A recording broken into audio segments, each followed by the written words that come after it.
지난 주말 24시간도 채 안 되는 시간 동안 전 세계 금, 은 등 귀금속 시장에 엄청난 매도세가 몰아닥쳐 가격은 폭락했고 투자자들은 큰 충격에 빠졌습니다. 이처럼 귀금속 시장이 휘청거린 이유는 중국 투자자들의 레버리지 차익 실현에 따른 금 거래 플랫폼의 유동성 위기라는 분석이 나왔습니다. 지난달 29일 중국 사우스차이나 모닝포스트 등 외신에 따르면 중국 남부 선전의 귀금속 플랫폼이 붕괴하면서 수만 명의 개인 투자자가 막대한 손실을 입는 사태가 발생했습니다. 피해 규모는 총 100억 위안에 달할 것으로 추산됩니다. 최근 글로벌 금 가격이 사상 최고치로 급등하자 중국 개인 투자자들은 수익 기회를 노리고 온라인 귀금속 거래 플랫폼인 JWR로 몰렸습니다. 그러나 최근 몇 주 사이 금 현물 가격이 급등하면서 투자자들이 수익 실현을 위해 대규모로 자금 인출에 나섰고 이로 인해 회사는 심각한 유동성 위기에 빠졌습니다. 결국 급증하는 환매 요구를 감당하지 못하는 상황에 이르렀습니다. 주말 동안 수백 명의 투자자가 선전에 있는 회사 사무실 앞에 모여 자금 반환을 요구했고 질서 유지를 위해 경찰이 현장에 출동한 것으로 전해졌습니다. 선전시 러후구 당국은 JWR의 비정상적인 영업행위에 대해 조사하기 위해 전담 태스크포스를 구성했다고 중국 금융매체 이차이가 보도했습니다. 투자자들이 집계한 추산에 따르면 회사가 지급하지 못한 자금은 100억 위안을 넘을 가능성이 있는 것으로 알려졌습니다. 이번 사건은 중국 금 거래의 중심지로 평가받는 선전 수이베이 금 거래 허브의 신뢰에도 큰 충격을 줬습니다. 동시에 최근 금과 은 가격이 장기간 상승세를 보이자 허가받지 않은 금속 거래 플랫폼에 뛰어든 개인 투자자들이 직면한 위험이 현실화됐다는 평가가 나오고 있습니다. 이번 유동성 위기는 해당 업체의 이른바 사전 가격 결정 거래 모델과 관련이 있는 것으로 지적됩니다. 이 모델은 소셜미디어를 통해 낮은 진입 장벽과 높은 레버리지를 강조하며 개인 투자자를 대거 유치했습니다. 사전 가격 결정 거래는 공인된 귀금속 거래소를 통해 체결되지 않습니다. 대신 플랫폼이 투자자와 금, 은의 미래 가격을 사적으로 약정하는 방식으로 진행되며 자금 역시 공식 청산 시스템을 거치지 않습니다. 금과 은 가격이 급등하면서 투자자들이 대거 차익 실현에 나설 경우 플랫폼은 단기간에 대규모 자금을 마련하거나 실물 인도를 준비해야 합니다. 충분한 해지나 준비금이 없으면 지급불능 위험에 빠질 수밖에 없는 구조입니다. 중국 당국은 최근 몇 달간 개인 투자자들에게 금 가격 랠리를 추격 매수하는 것에 대해 위험 경고를 여러 차례 보냈습니다. 지난해 10월 선전 금 보석협회는 위험 경보를 발표하며 일부 지역 금 원자재 공급 업체들이 금 거래를 가장하며 온라인 플랫폼을 통한 비실물 금 베팅을 벌이고 있다고 밝혔습니다. 이상 여의도TV였습니다. 중국 최대 금 무역 허브인 수이베이의 본사 건물 복도에는 이 시간에도 수백 명의 회사원, 자영업자, 주부들이 2주째 바닥에서 잠을 자고 있습니다. 이들 투자자들은 믿었던 금 플랫폼이 위험한 무면허 파생상품 거래소로 변했다는 사실을 뒤늦게 알게 된 일반인들입니다.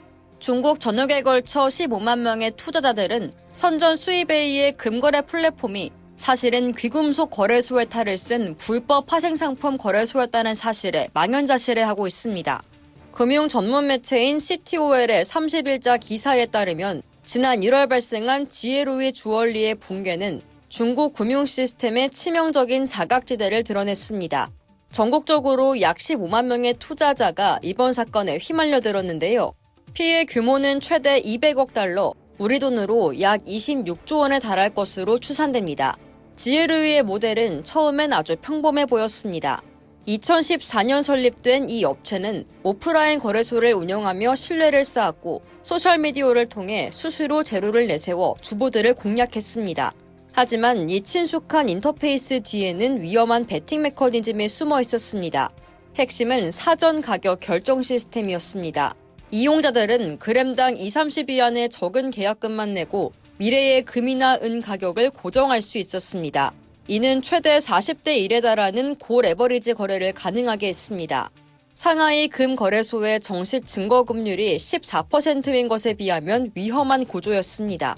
한 투자자는 일반적인 금 구매로 시작했다가 하룻밤 사이에 수억 원을 벌었다는 커뮤니티의 유혹에 빠져 은에 몇천만 원씩 도박에 가까운 투자를 하게 되었습니다. 그리고 가격이 급변하자 모래성은 무너졌습니다. 중국 금융 전문가들은 지에루이가 사실상 옵션 매도자 역할을 했다고 분석합니다. 보통의 거래소와 달리 지에루이는 거래의 장인 동시에 거래 상대방이었습니다. 즉, 고객은 서로 거래한 것이 아니라 플랫폼 자체에 대해 공매도를 한 셈입니다. 그래서 금값이 떨어지면 투자자가 수익을 내고 오르면 플랫폼이 이익을 보는 구조지만 지에루이는 모든 거래의 반대편에 서 있었습니다. 선전금은보석협회는 지난해 10월 해당 영업행위를 불법 금융활동으로 의심되는 행위이자 실물 금거래가 아닌 도박으로 규정하며 경고했지만 무시됐습니다. 2025년부터 2026년까지 이어진 기록적인 금값 상승 랠리는 이들에게 치명타였습니다. 인출 요구가 빗발치자 지에루이는 지난 1월 18일 마지막 자금을 끌어모으기 위한 수수료 무료 이벤트를 연 뒤 이틀 만에 모든 인출을 동결했습니다. 업체 대표인 장즈텅은 공매도 포지션으로 인한 막대한 손실과 동결된 은행 계좌 때문이라며 책임을 회피하고 있습니다. 사태 이후 플랫폼 측이 내놓은 보상안은 더욱 충격적입니다. 원금의 20%만 돌려받거나 40%를 12개월에 걸쳐 분할 지급받는 조건으로 형사 고소 포기 및 비밀 유지 조항에 서명할 것을 요구하고 있습니다. 이번 지에루이 사태는 금융거래가 규제 감시를 앞지를 때 발생하는 전형적인 위험을 보여줍니다. 실물 경제에 탈을 쓰고 소셜 플랫폼을 통해 확산되는 그림자 파생 상품은 투자자가 당연히 기대하는 수탁 규칙, 정보 공개 의무, 결제 시스템 등의 보호 장치가 존재하지 않습니다. 당신은 시세 차익을 쫓지만 플랫폼은 당신의 원금을 쫓는다는 피해자들의 뼈아픈 후회는 시사하는 바가 큽니다. 이상 여의도튜브였습니다. 화웨이, DJI, 비아디 등 우리가 잘 아는 중국의 전자 IT 기업들은 모두 중국 남부 선전을 기반으로 성장했습니다. 때문에 우리나라에서 선전하면 컴퓨터 산업의 대명사였던 용산 전자상가를 떠올려 중국의 용산으로 부르기도 했죠. 중국의 실리콘밸리와 제조 허브라 불리던 선전이 이제는 세계 최대 금 열풍의 진원지로 떠오르고 있습니다.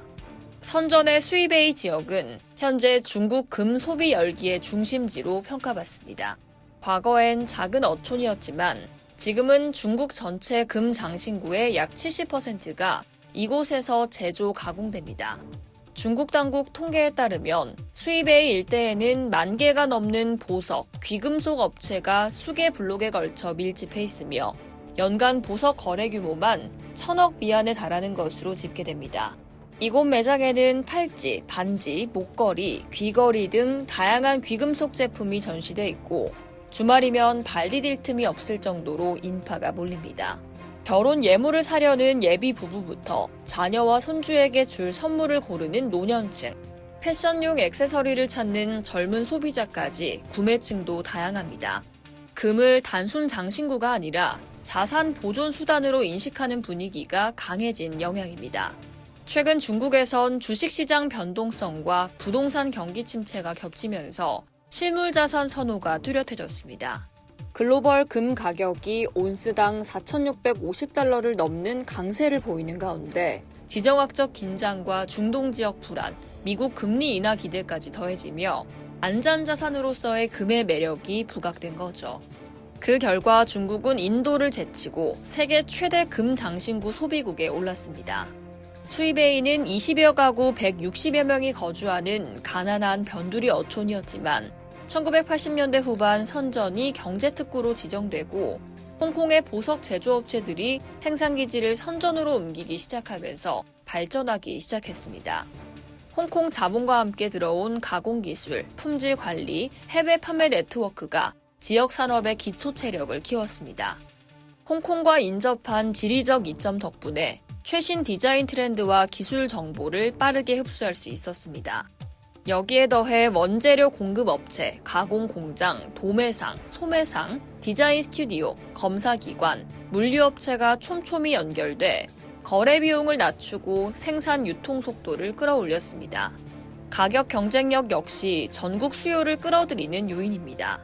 국제 시세에 연동된 금 기준 가격에 공인비를 그램당 약 12위안 수준으로 더하는 방식이 일반적입니다. 브랜드 프리미엄이 붙는 대형 매장 제품보다 저렴한 경우가 많아 실수요자들이 몰리죠. 최근엔 오프라인 도매 시장에 머물지 않고 디지털 전환도 가속하고 있으며 지방정부도 원자재 거래 플랫폼 구축 지원 등을 통해 고부가가치 산업으로의 업그레이드를 추진하고 있습니다. 최근엔 이러한 금 거래 열기를 악용한 사기의 중심에 선전이 놓였다는 점도 함께 주목받고 있습니다. 특히 수입의 일대를 기반으로 영업하던 JWR 플랫폼이 파산하면서 보석상 형태를 띤 무허가 금 파생 상품 거래 구조가 드러났습니다. 이 업체는 실물 금 거래와 재활용을 내세웠지만 실제로는 소액 예치금만으로 금은 가격을 선 예약하는 고레버리지 방식의 사실상 불법 파생 거래를 운영했고 출금 중단 이후 붕괴하면서 전국적으로 대규모 투자자 피해가 발생했습니다. 그럼에도 불구하고 여전히 중국인들은 수입에이로 금을 사러 가고 있는데요. 중국인들은 중국 최대 명절인 춘절을 맞아 금 장신구와 선물용 금을 구매하기 위해 수입에이를 찾고 있습니다. 이상 여의도TV였습니다.